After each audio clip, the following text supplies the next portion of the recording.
Hey, thank you. I'm very happy to be giving the first talk of this conference, so thanks again to the organizers. This is really exciting. I'm going to be telling you about some work we've been doing to quantify basically dark substructure detection with stellar streams in future surveys. This is a topic I've gotten quite interested in the past couple of years, and I'll describe work being led by my graduate student Jin Yang and postdoc Mukul Sholapakar. So let me kick things off with a graphic of dark matter mass scales.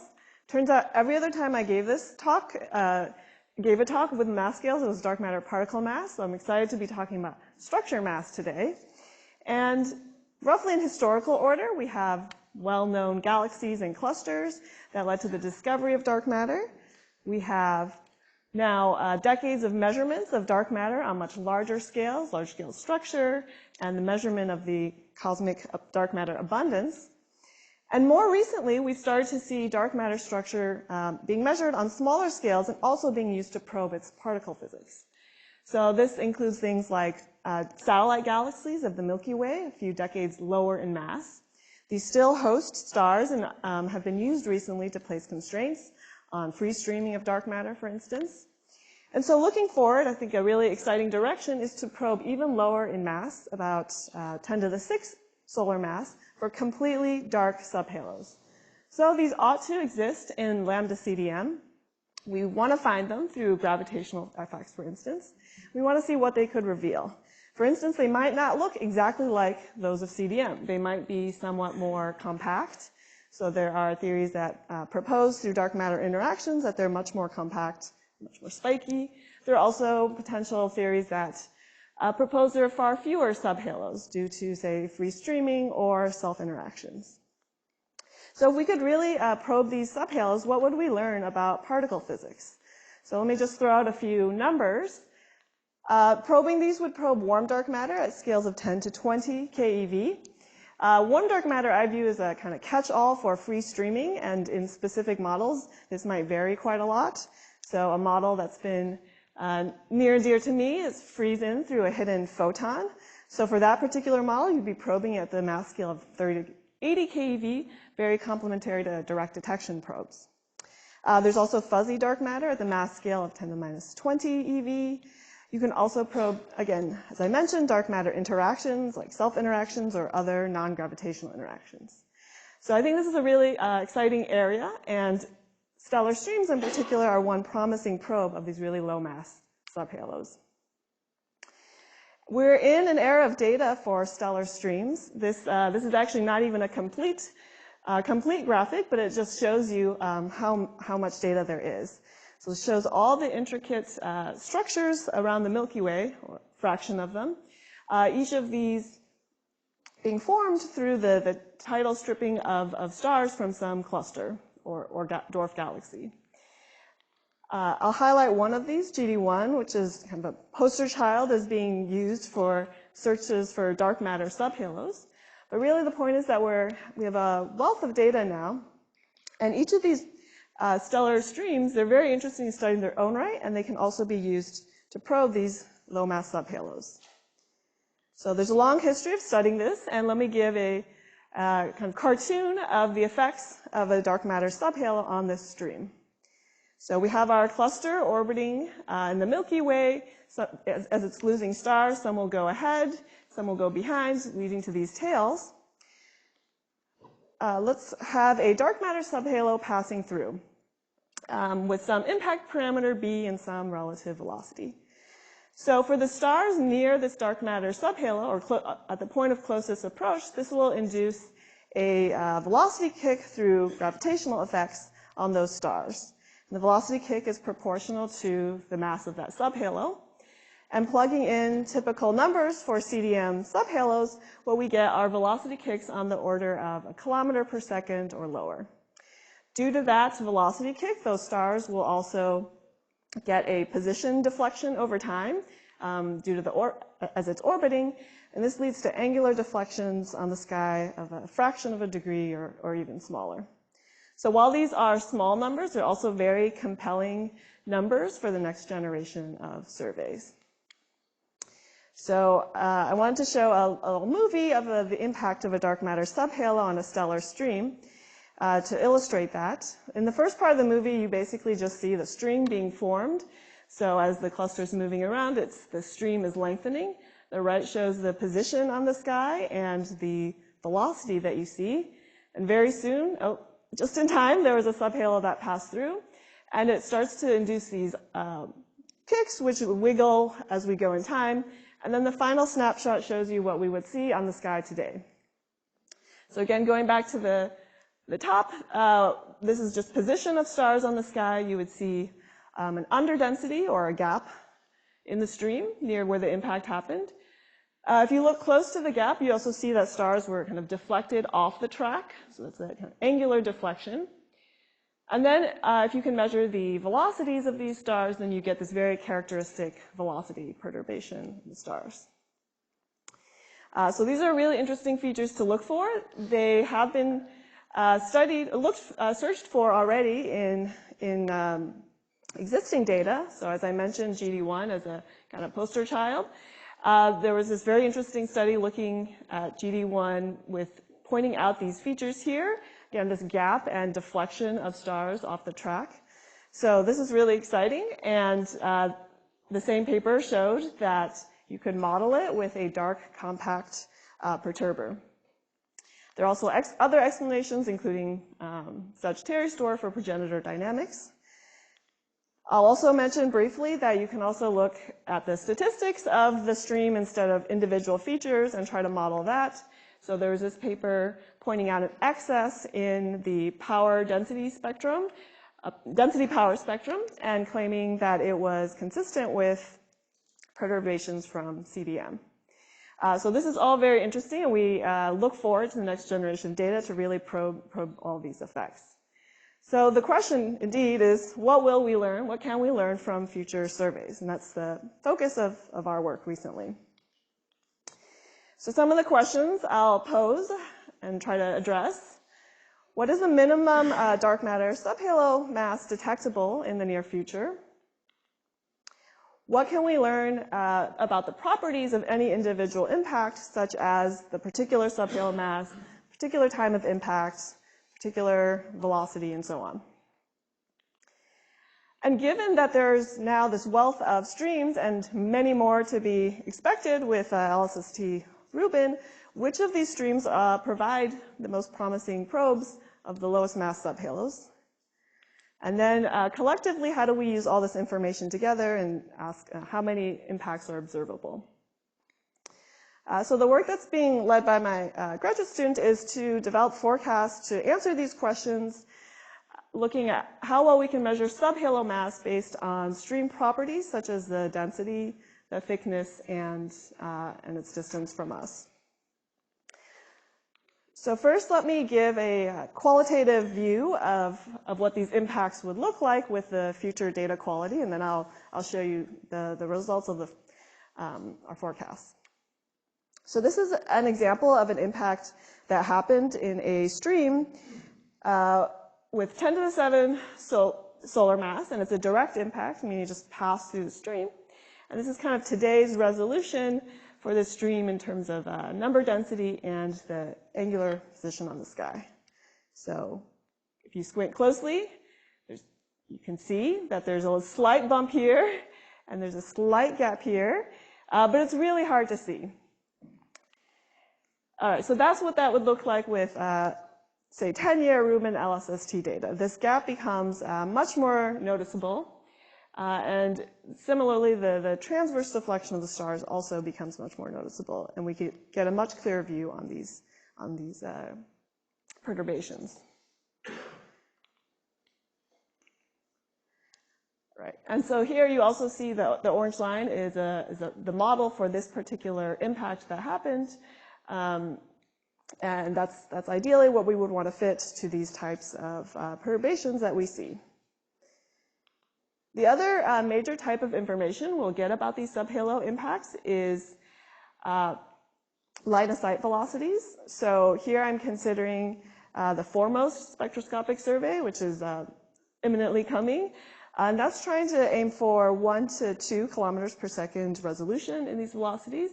And so looking on this up here, we have now the deflection in the line of sight velocities along this stream. And here, even with this somewhat noisier data, you still see that there's this characteristic velocity deflection feature at around the same place, 15 degrees along the stream arm. And then what's very exciting is with the via spectroscopic survey that Anna talked about last week, there's a potential to achieve even sub-kilometer per second resolution. And with that, you get now a really sharp view of this velocity kick on the stream arm. So one of the important things to note about these features is that it really depends a lot on the stream properties. So what I've considered here is a relatively thin, cold stream. And if instead you had a stream which had much more internal dispersion, which was much thicker, these features can be washed out. So this shows, for instance, a much hotter stream, and you see that these features down here are almost completely unobservable, while there is some signature remaining in the velocity information. All right, so with that in mind, I'll show you the results for basically detectability of subhalo impacts as a function of these stream properties. And very briefly, I'll say something about the framework for our forecast, although we can talk more about these details offline. So first of all, I am going to be showing forecasts focusing on circular orbits. This is just to simplify the problem because it makes fast likelihood evaluation possible. There's some very nice analytic work to model subhalo impacts for streams on circular orbits that our work follows closely. I'll also describe at the end some work we've been doing to think about more general stream orbits and structures. The other thing is that I'm really focusing on test statistics for the subhalo mass and not the other impact properties, because these subhalo mass is, roughly speaking, the most robust thing that we can measure, that we can get out of an impact. There's lots of in general, there's various degeneracies in the impact parameters, but it turns out this one does not suffer quite so much. Okay, and there's two basic quantities we've been looking at. One is establishing a positive detection. So establishing that there was a subhalo impact, and here we basically use a likelihood ratio of the subhalo impact compared to the smooth stream itself. So we use this test statistics to define our kind of 2 sigma detection. The other basic thing we're looking at is parameter estimation. So how well can we measure the subhalo mass itself, given that there was an impact. So those in particle physics will be very familiar with the reference I'm showing and some of the test statistics. So the first main thing I'll talk about is the minimum detectable subhalo mass. So basically, what subhalo mass do you need to get a signature that's distinguishable at a 95% confidence level from a smooth stream? So the right side shows you this minimum subhalo mass for a particular observational benchmark. And this benchmark I view as kind of early LSST combined with the foremost spectroscopic survey. So for streams that are of width similar to GD1, we can observe subhalos almost as low, roughly as 10 to the 6, a little bit above 10 to the 6 solar mass. And you see that there's a significant trend with the properties of the stream. So as you go towards streams that are more like dwarf galaxy streams, this goes up almost by an order of magnitude in the subhalo mass. I will also caution that these are really best case scenarios. We want to be optimistic and see the best case subhalo mass that could be detected. And so we made the assumption that these all had a direct impact with the stream. Of course, in general, you get a population of impact parameters. In general, that will not be quite as good. All right, so now let's flip through and see what happens as we add in more data over the coming years. So with the via spectroscopic survey, that really pushes things down in subhalo mass. And it's with the 10-year LSST data that we can really go down almost to even below 10 to the 6 solar masses for these really thin and cold streams. So the upshot is, can we get there? We can for the coldest, densest streams. We can get to 10 to the 6 solar mass. And so the key point is that the stream width and density will be really important. There are significant drivers of the detectability, and they're really important to characterize for the streams we have in order to see whether we can find these subhalos. All right, so the last plot I'll show is the subhalo mass confidence interval. So how well can we infer the subhalo mass if we saw detection? So again, here I'm going to assume the best case scenario and plot things as a function of stream width. And so this shows you how well you're measuring that subhalo mass if the true mass was 10 to the 7 solar masses. So really we're looking at order of magnitude uncertainty initially. If you see the two error bars, the lighter one is really the confidence interval in the confidence intervals, the variation in the confidence interval. But this can, of course, improve significantly with more data as well as the increased velocity precision to the point where for these coldest streams you're really able to pin down now that the mass of that subhalo.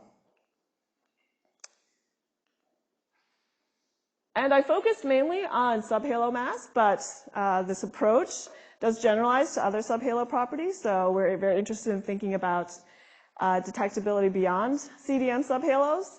So I should have mentioned everything was assuming CDM subhalos, but it's very interesting to think about more compact subhalos and see how well we can infer essentially the compactness of the subhalo as another degree of freedom.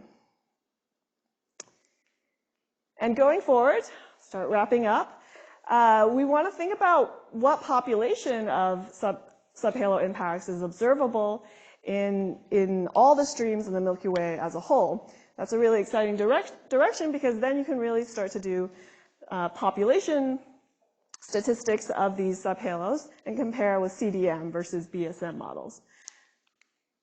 In order to do that, we're going to need better modeling of these impacts and streams than the simple model I just showed. So we're going to need to account for lots of different effects. I took a fairly simple model of a stream on a circular orbit, but in general, they're not on circular orbits. We may also need to account for effects like LMC, Sagittarius, so on.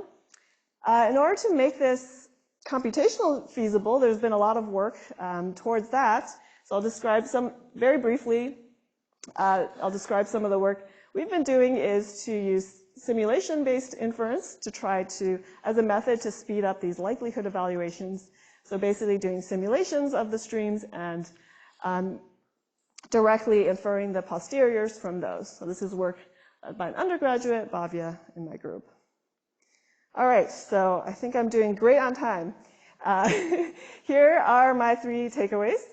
Collisions of dark matter subhalos with stellar streams will lead to gaps, these spurs or angular deflections, and very characteristic velocity kicks. And it's, in the coming years, these future surveys can probe down to subhalo masses of 10 to the 6 solar mass. That will depend, as I've showed quite a bit, on the detailed properties of the streams. So as we characterize them better, we'll get a better sense of that.